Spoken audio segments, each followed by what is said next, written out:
C'est pour ça qu'ils prennent parfois 2 mandats, jusqu'à même des mandats à vie. Des générations entières sont sacrifiées parce qu'un seul homme s'est accroché au pouvoir, il n'a jamais pris de bonnes décisions. Vous imaginez? Parfois, on a besoin donc de militaires courageux qui viennent s'opposer à ce genre de personnes. Bonjour et bienvenue dans cette nouvelle vidéo. Si tu n'es pas abonné, je t'invite à t'abonner et à activer la cloche de notification. On vient d'assister à un 5e coup d'État dans un pays de l'Afrique francophone en espace de 2 à 3 ans pratiquement. On serait tenté de dire que tout ça c'est la faute de la France. Ça serait beaucoup plus simple si on mettait ça aussi sur le dos de la France et de Macron.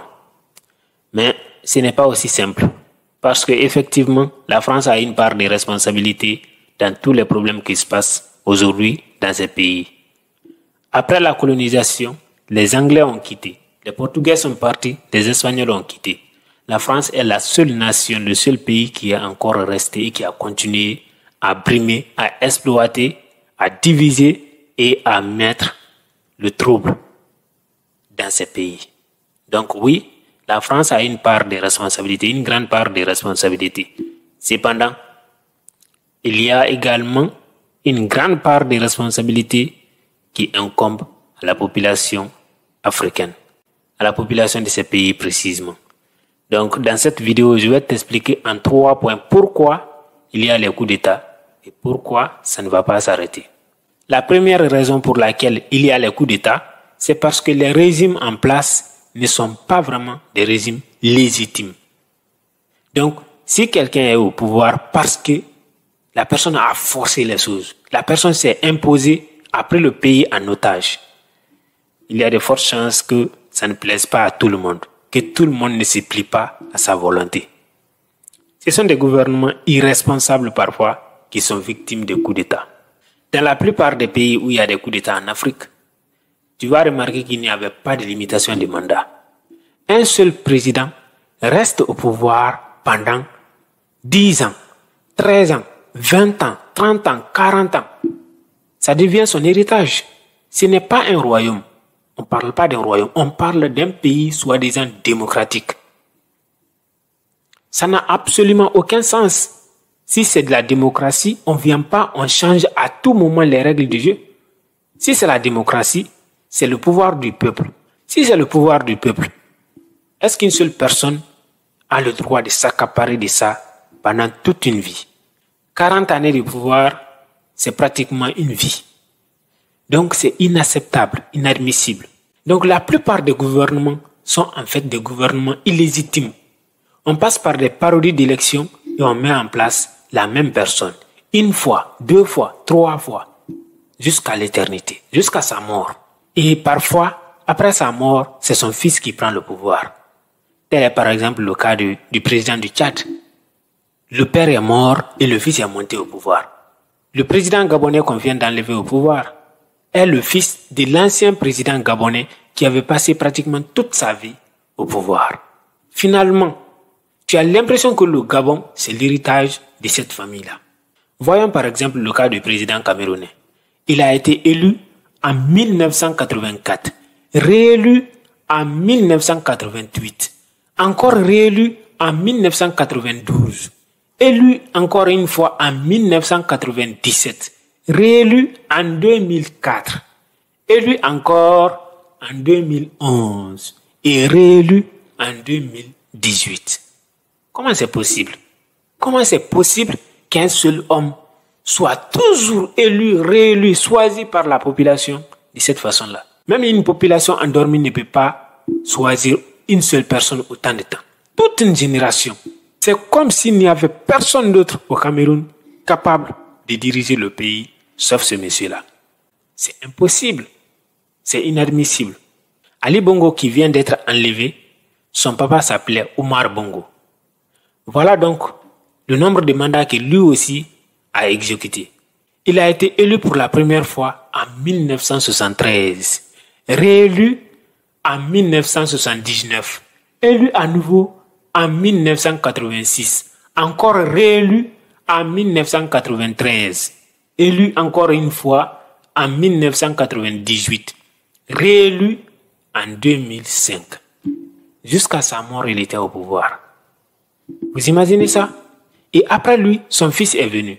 Voyons combien de mandats son fils aussi a exécuté. Son fils a été élu en 2009, réélu en 2016. Et cette année encore, il avait été déclaré vainqueur à l'élection présidentielle. Comment c'est possible? Ou bien toute la population gabonaise était soumise à cette famille? C'est inadmissible, c'est impossible. Le président guinéen qui a été enlevé par un putsch, il a été élu en 2010. Il a été réélu en 2015. Encore une fois en 2020. On se pose des questions. Donc, en fin de compte, on n'entend que les putschs militaires. On ne parle que des putschs militaires. Mais en réalité, derrière les putschs militaires, parfois, il y a vraiment des gouvernements qui ne devraient pas exister. Des gouvernements qui n'ont absolument aucune légitimité d'exister. Donc, les putschs militaires, parfois, ça vient corriger une erreur. Ça vient rétablir une sorte de vérité. L'autre raison des putschs, c'est l'incapacité des gouvernements, des présidents, d'assumer leurs responsabilités, de répondre aux défis pour lesquels ils ont été choisis pour diriger le pays. Prenons par exemple les putschs au Niger, au Mali, au Burkina Faso. Au Burkina Faso, il y avait un président qui était incapable de faire face au terrorisme. Donc, le seul rempart contre le terrorisme a été d'inviter la France à venir combattre les terroristes. C'est impossible. On ne peut pas accepter qu'un président choisisse pour seul moyen de défendre l'intégrité territoriale de son pays la collaboration militaire avec l'Occident. Les militaires d'un autre pays. On peut comprendre, demander de l'aide ou alors faire appel, comme ce que fait la France, la légion par exemple étrangère en France, ça sert justement à ça. Donc tu peux faire appel à une milice privée comme Wagner. C'est tout à fait correct. Tu peux aussi demander de l'aide, d'équipement. Tu peux acheter des équipements militaires pour combattre les terroristes. Mais tu ne peux pas appeler un pays de venir combattre le terrorisme chez toi. Et pire, si la présence de ces militaires-là aggrave encore la situation. Le cas du Mali, c'est pareil. Et le cas du Niger, c'est encore pire. Parce que le président nigérien est parti dire aux médias français que lui, son armée était incapable de faire face aux terroristes. Que son armée n'était pas bien formée, pas assez compétente pour faire face au terrorisme. Au lieu de mettre des moyens à disposition, même un simple respect, il n'a pas donné à son armée. Quel président peut se permettre de faire ce genre de choses? Il a dit que son pays s'en fichait si il donnait même le contrôle du pays à la France. Que tout ce que les Nigériens veulent, c'est que lui, il assure leur sécurité, peu importe les moyens employés. Quel président peut se permettre de tenir un tel discours? Un pays, c'est d'abord une question de dignité. Donc, les coups d'État, parfois, c'est juste l'expression militaire d'une volonté populaire. La deuxième raison pour laquelle il y a les coups d'État, c'est l'absence de loi. S'il n'y avait pas une institution forte aux États-Unis, Donald Trump allait prendre le pouvoir par la force.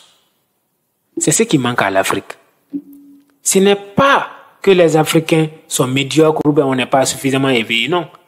La raison pour laquelle il n'y a pas de troisième mandat en Europe, ainsi de suite, c'est parce qu'eux, ils ont des lois et ils ont un système qui est beaucoup plus fort qu'une personne. Chez nous, ce sont des individus qui sont beaucoup plus forts que les lois. Il n'y a pas une institution qui est là qui garantit le respect de la loi. Telle que soit l'intelligence ou la sagesse d'une personne, on peut tous commettre des erreurs. Mais s'il y a quelque part une loi qui limite ton pouvoir, ça limite également ta marge d'erreur. Imaginez si vous avez la même mise sur toute la France, que vous pouvez faire de la France ce que vous voulez. Les possibilités sont illimitées. Même dans votre famille, vous avez besoin d'être redressé. Vous avez besoin qu'on limite vos pouvoirs. Les présidents n'ont pas de pouvoir limité chez nous. Ils ont le pouvoir absolu. La constitution et tout le blabla qui va avec est là juste pour faire figuration. En réalité, les présidents peuvent décider et faire ce qu'ils veulent. C'est pour ça qu'ils prennent parfois 2 mandats, jusqu'à même des mandats à vie. Des générations entières sont sacrifiées parce qu'un seul homme s'est accroché au pouvoir, il n'a jamais pris de bonnes décisions. Vous imaginez? Parfois, on a besoin donc des militaires courageux qui viennent s'opposer à ce genre de personnes. C'est l'une des raisons aussi qui fait qu'il y a des coups d'État. Les populations africaines ne sont pas dupes. On ne ferme pas les yeux sur les militaires, les pouvoirs militaires et puis venir dans les rues comme ça applaudir. On n'aime pas les trier plus que les hommes cravatés. Non. C'est une question aussi de dignité. Les militaires viennent souvent pour redresser des situations que les civils ont été incapables de résoudre.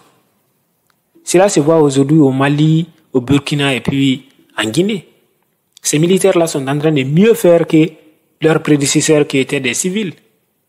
Donc on ne peut pas les en vouloir. La troisième raison, justement, c'est la France.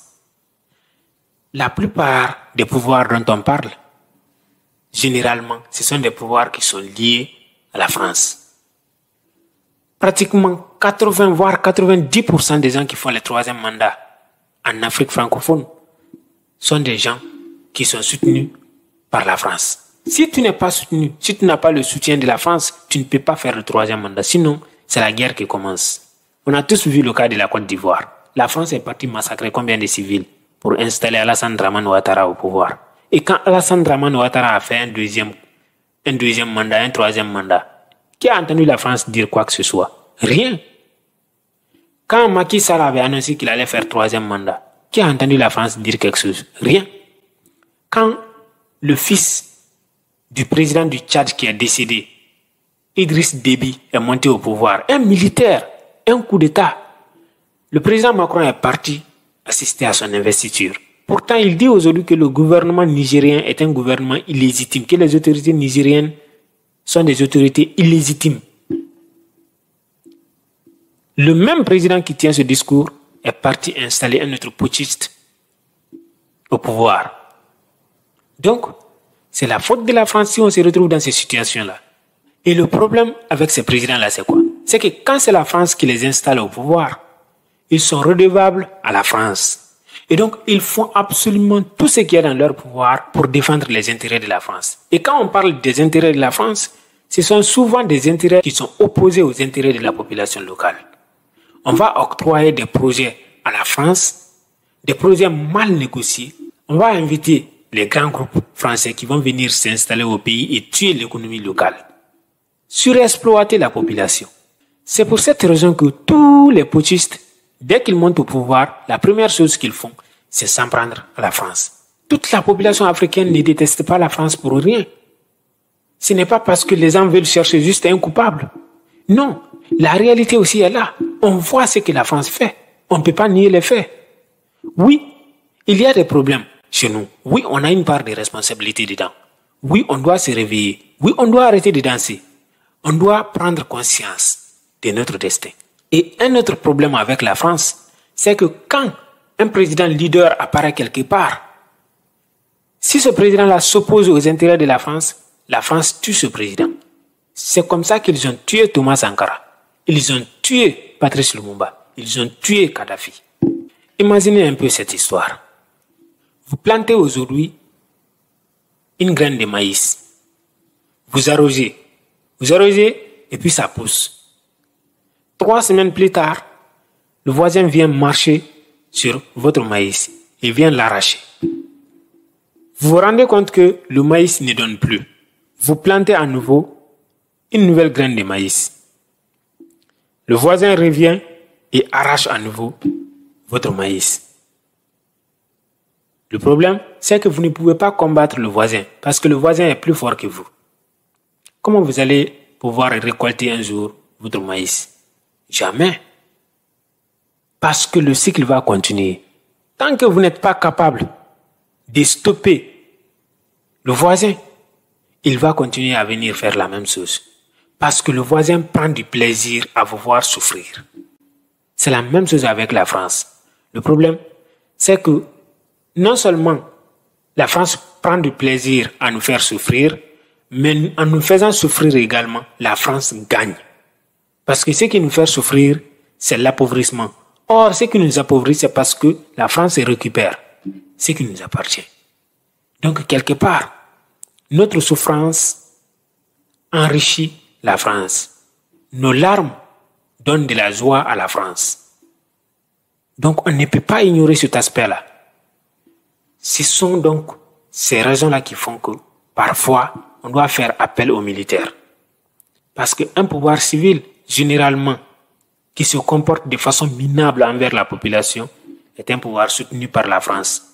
En un mot, un pouvoir qui appauvrit sa population, qui redirige toutes les ressources vers la France, est un pouvoir qui perdure en Afrique.